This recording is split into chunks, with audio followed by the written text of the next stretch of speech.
Morena no es invencible. En Coahuila perdieron 16 de los 16 distritos. Con el 100% de las actas computadas, el PRI ganó los 16 distritos. Superó el 55% de los votos, con poco más de 684,000.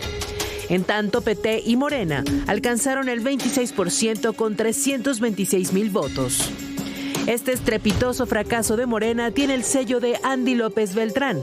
Tras la derrota, Morena denunció irregularidades. Cuando ganan, hablan de democracia, pero cuando pierden, hablan de fraude y prácticas antidemocráticas. He puesto una denuncia ante el Instituto Electoral, diversas denuncias, pero especialmente una que tiene que ver con la compra y la coacción del voto a favor del PRI.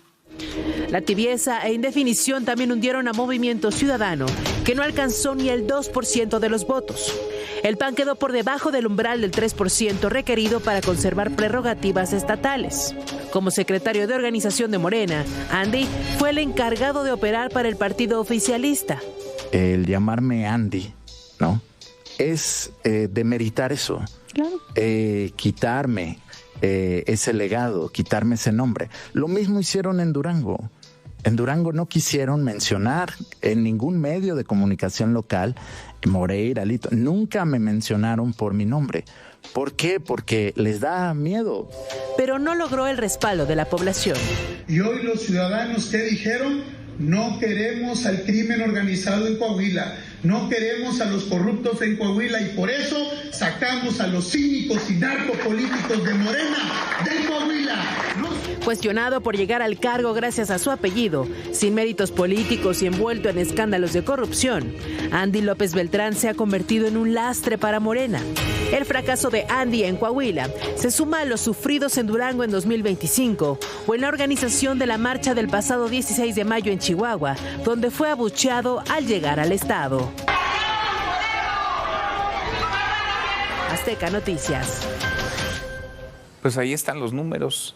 De 16 distritos que se jugaron, Morena ganó 0, perdió en los 16. Y de los 16, el PRI ganó en 16. Quedaron borrados del mapa el PAN y MC. Fue una contienda de 2. El PRI sacó el doble de votos, poquito más incluso de los que obtuvo Morena. Sergio Sarmiento. Sergio, ¿cómo estás? Siempre es un gusto, Manuel. Qué gusto. Muy buenas noches. Héctor de Mauleón. Hola, ¿qué tal? Buenas noches. Muy buenas noches. Ricardo Rafael. Sergio. Bienvenido, querido Héctor, Ricardo. Muchas gracias, Manuel. ¿Cómo estás? Muy buenas noches. Una elección local, pero que tiene una lectura nacional. Sergio, ¿cómo lo ves? Sí, porque además es la única elección, de hecho, en este año, por eso tiene tanto interés. Y además en un estado pues que se ha venido transformando, un estado donde, por ejemplo, en la comarca lagunera, en Torreón, el PAN tuvo pues una presencia muy importante. Recordemos ahí a Jorge Cermeño, que fue fue alcalde. Sí, bueno, fue alcalde. Apenas hace 3 años el PAN ganó 5 distritos. Ahora no solamente no ganó ninguno, sino que fue solo y obtuvo menos del 3% de los votos. Seguramente va a perder el registro en el estado.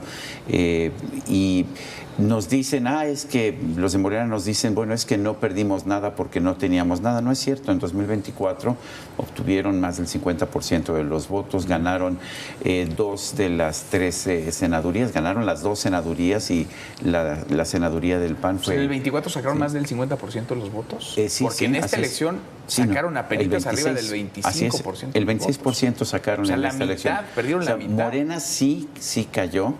Es una elección muy interesante por distintas razones. La participación fue alta del 50%.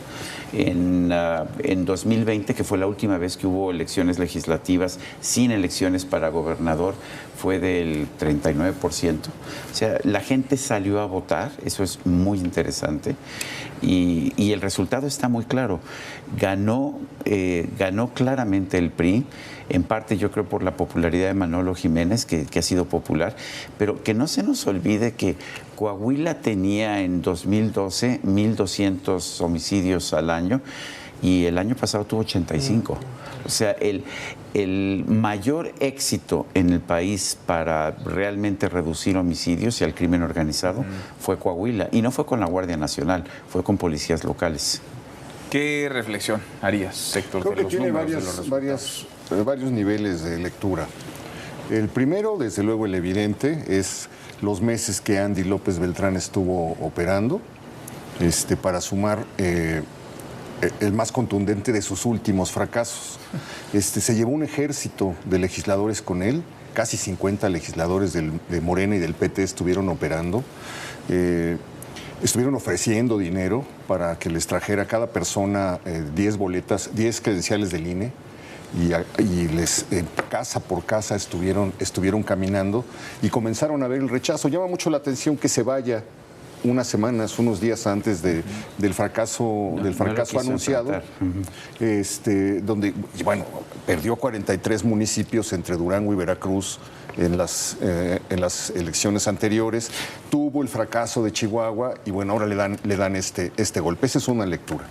La siguiente lectura es el tema de la seguridad. Se impuso la propaganda que decía, vean cómo está el país, vean los niveles del país, y vean cómo está el estado de Coahuila. Y al mismo tiempo se va dando el golpeteo exterior de gobernadores sin visa, de gobernadores de Morena investigados, la presión que va creciendo sobre el gobierno de Claudia Sheinbaum y sobre el partido hegemónico por los vínculos probados, el caso Rocha Moya, los 10 funcionarios, los 9 funcionarios que acompañan a Rocha Moya que no los han querido detener con fines de extradición. Es más, ya atendieron un manto de protección alrededor de ellos. Entonces creo que todo esto fue contando. Y por otro lado, la lesión tremenda para Movimiento Ciudadano y para el PAN, porque sí puede tener repercusiones nacionales como un laboratorio de lo que les puede pasar a los otros que perdieron de la mano de Morena. O sea, todo el antimorenismo se fue con el PRI. 50% de los votos, un poquito más. Claro. Y el PAN desdibujado y MC en esta tibieza, en esta indefinición, los socios queda de Morena, borrado del mapa, han sido siempre. Porque a veces votan con unos, a veces votan con otros, le pasa factura el electorado y van a perder el registro en la entidad. Ricardo. También, subo las lecturas a las que ya han hecho mis compañeros. A ver, la primera, que ya desde Veracruz y Durango el año pasado se había asomado como punta de iceberg, es que Morena es vulnerable, ¿no? O sea, esta idea del Morena que no tenía ninguna quebradura por donde los opositores pudieran ganarle, se confirma que es un partido de seres humanos, ¿no? Falibles, y que empiezan a acumular pues más de una falla. Y en ese sentido creo que lo de López Beltrán pues lo confirma. No solamente Morena es vulnerable, el López Obradorismo es vulnerable. Y por cierto, un López Obradorismo que saltó del barco antes de que se hundiera, ¿no? Que además eso, la verdad, deja un muy mal sabor de boca, ¿no? O sea, sale corriendo, pues hay que decirlo, como salen corriendo las ratas cuando los barcos se hunden. Lo segundo, en Morena podrán decir, espejito, espejito, que Manolo Jiménez utilizó todos los recursos del Estado, cosa que es cierto, que compró todos los votos, que lo prueben, que movilizó todas las clientelas, que lo prueben, pero es espejito, espejito, es decir, nada que no haga Morena hoy en las elecciones. La pregunta es, ¿qué sí hizo Manolo Jiménez? Y ahí yo creo que el tema fundamental es un buen gobierno. Para hacer oposición no basta con decir que todo está mal, o como lo decían de broma, hoy la oposición en México no vuelve en sí, vuelve en no cada vez que tiene un tema enfrente. Bueno, Manolo Jiménez enseñó que hay una ruta para volver en sí, que es un buen gobierno. La encuesta que sacó el INEGI, cosa de, ¿qué será?, hace unos 3 meses, justamente sobre el desempeño en materia de seguridad de 91 ciudades, el dato relevante es que Morena sale muy mal evaluado a nivel municipal en materia de seguridad. Y en cambio la oposición sale muy bien evaluada en prácticamente todos los municipios que gobierna. Pero, en efecto, los de La Laguna y los de Coahuila sale altísima la calificación. Entonces, una oposición que gobierna bien, gana. No sé si voy a correr a concluir contigo que debieron de haber ido juntos el PAN y el PRI, porque pues en este caso el PRI arrasó, pero yo no sé cómo le iría al PAN en otras entidades yendo con el PRI. Es decir, Coahuila no es el país. La alianza que tuvieron el PAN y el PRI ahí llevó también a la ruptura. Yo quiero saber si... Pero no deja de ser ilustrativo que hay 2 polos, ¿no? O sea, está el polo que quiere a Morena y el polo que no quiere a Morena. Claro, y entonces ahí... ese punto medio, esos grises parecen no existir, esos matices no existen en este México polarizado. Pues y ahí hay un partido local, el UDC, que me llamaría la atención, que fue con el PRI, que es un apéndice o es una forma de haber atraído un votante que tampoco se siente muy cómodo con el PRI. Y cierro con un último elemento, ese era el territorio del PT. El PT tenía fuerza en Durango y en La Laguna. Es más, surgió en esa zona. Y el PT le fue, pues... Bueno, hasta este partido local obtuvo más votos que el PT, que el PAN, que el Verde y que Movimiento Ciudadano. Entonces, algunas buenas conclusiones. Otras yo no correría todavía a decir, lo mejor es que vayan juntos. Ya sabes tú mi posición al respecto. Creo que el PAN y en otras entidades va con el PRI y le va mucho peor que lo que le fue. Ahora, lo que es un hecho es que 3 paradas electorales ha habido después de la elección presidencial de 2024 y en las 3 les ha ido mal a Morena y aliados. Le fue mal en Durango, en Veracruz, donde se separaron, y les va mal ahora en Coahuila. Bueno, esto de Coahuila es realmente un golpe muy fuerte, y creo que mirando hacia el futuro, bueno, cada estado tiene su historia y cada estado tiene sus sí se ve condiciones. apantallante 16-0, ¿no? Se ve apantallante. Finalmente, cuando se repartan los plurinominales va a quedar... a menos que les den una sobrerepresentación por el 55% de los votos, obtienen el 55% de los votos. Si nos vamos a la forma en que se repartieron las curules a nivel federal, pues les van a dar 75%, lo cual sería inconstitucional, pero también fue inconstitucional lo que se hizo en el Congreso Federal. Aquí la gran pregunta es la que estaban empezando a ver Ricardo y tú, ¿significa esto, apoya la idea de que el PAN y el PRI en particular deben ir juntos en el 2027 o de que deben ir separados? Rubén Moreira, que fue gobernador precisamente del estado de Coahuila y que fue uno de los que ayudaron a que bajara la violencia, dice que esto prueba que deben ir juntos. Yo tengo mis dudas todavía. Yo sí creo que hay que ver realmente cuál es la situación en cada estado, pero sí creo que aquí el PAN no hubiera aportado a la causa del PRI, ni estoy seguro de que el PRI, por ejemplo, aporte a la causa del PAN en Chihuahua, por decirte algo, o en Querétaro. Es mucho más complicado esas decisiones.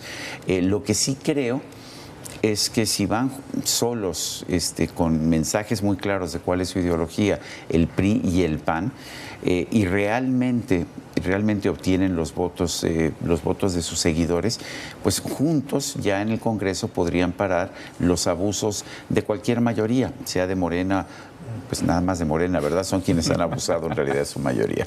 Pues sí, a ver, ¿qué lectura le das a eso, Héctor? Porque en efecto, parece que de pronto para ganar ciertos estados, escuchaba hoy a Alejandro Moreno Cárdenas, el dirigente nacional del PRI, decir, es que juntos, y es una, digamos, aritmética, una matemática electoral muy simple, pero al mismo tiempo tendría que ser mucho más compleja, ganaríamos Nuevo León, Zacatecas, Chihuahua, Querétaro, Aguascalientes, vaya, un sinfín de entidades.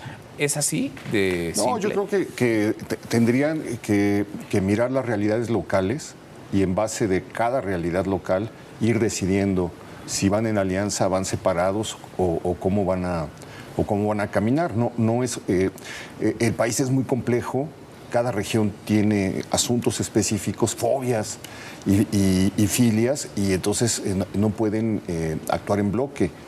Lo que llama la atención es que a nivel local, a nivel municipal, Morena se está derrumbando. El derrumbe de Morena está comentando en las regiones. Entonces creo que los operadores electorales de la oposición tendrían que, más que hacer un gran frente, una gran coalición nacional, que podría ser en 2030, no sé, pero comenzar a revisar las realidades en los municipios en donde Morena se ha derrumbado. Los presidentes municipales ligados con el narco, los regidores, el país está lleno de escándalos a nivel local y escándalos que pues Morena es el partido que gobierna mayoritariamente. Entonces creo que la oposición tendría que hacer como tiros de precisión para operar en esos ¿Están esos tocados lugares, en Morena? ¿Están mermados? Es que, a ver, yo creo que las encuestadoras ya nos deben sus últimas encuestas, porque las traen guardadas. Pero voy con la Dencol, ¿no? Que es la última que tenemos. Que es bastante, suele ser bastante... A ver, es mucho más... La presentan en Palacio Nacional. Es más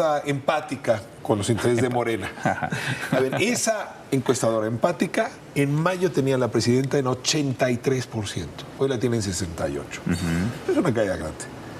Tenías a Morena en 55. Votación bruta. Hoy la traes en 34. O sea, ya, ¿no? Sí hay una caída. Claro, la pregunta no es si se está cayendo, es si alguien está cachando esos votos. Exacto.